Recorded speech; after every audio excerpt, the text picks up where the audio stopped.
कहानी की शुरुआत में प्राचीन मिस्र में एक क्रूर युद्ध मेमन स्टीवन ब्रांड द्वारा निभाया गया किरदार पूरे ज्ञात संसार को जीतने का प्रयास करता है।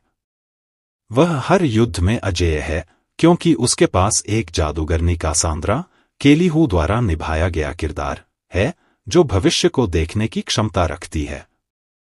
कासांद्रा की भविष्यवाणियों की मदद से मेमन अपने सभी दुश्मनों को पराजित करता जा रहा है और पूरे क्षेत्र पर कब्जा करने के करीब है।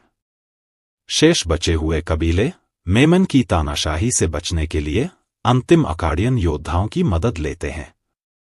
Matthias Dwayne the Rock Johnson द्वारा निभाया गया किरदार उन अकाडियन हत्यारों में से एक है और उसे कासांद्रा को मारने का काम सौंपा गया है ताकि मेमन की शक्ति को तोड़ा जा सके।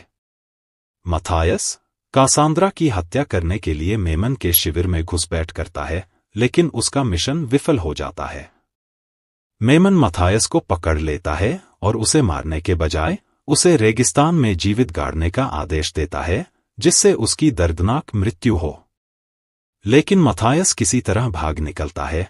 एक होशियार घोड़ा चोर अर्पिड ग्रांट हेस्लोव द्वारा निभाया गया किरदार की मदद से मथायस बदला लेने के लिए दृढ़ संकल्पित होकर कासांद्रा का पीछा करता है, लेकिन उसे मारने के बजाय वह उसे अपहरण कर लेता है ताकि उसे मेमन के खिलाफ इस्तेमाल कर सके।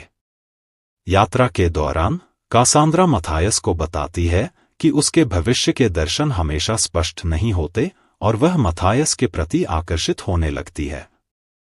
वह मथायस को यह भी बताती है कि उसने उसे एक महान राजा बनते हुए देखा है, हालांकि उसके शासन में बहुत सारी पीड़ा भी होगी।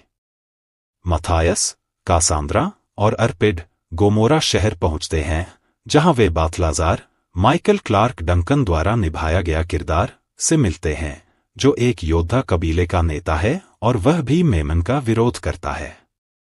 मथायस पर संदेह होने के बावजूद बाथलाजार अंततः उसकी ताकत और युद्ध कौशल को देखकर उससे हाथ मिला लेता है। अंतिम संघर्ष में मथायस और उसके साथी मेमन के किले पर हमला करते हैं।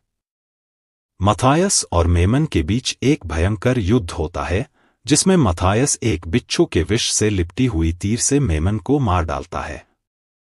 मेमन की मृत्यु के साथ ही उसकी सेना हार मान लेती है और मथायस को एक नायक के रूप में सम्मानित किया जाता है। इस जीत के बाद मथायस को स्कॉर्पियन किंग के रूप में ताज पहनाया जाता है और वह पूरे क्षेत्र का शासक बनता है। हालांकि कासांद्रा उसे चेतावनी देती है कि उसके शासनकाल में अंधकार और विनाश आ सकता है। फिर भी मथायस अपने भाग्य को खुद आकार देने और अपने लोगों को समृद्धि की ओर ले जाने के प्रति आश्वस्त है।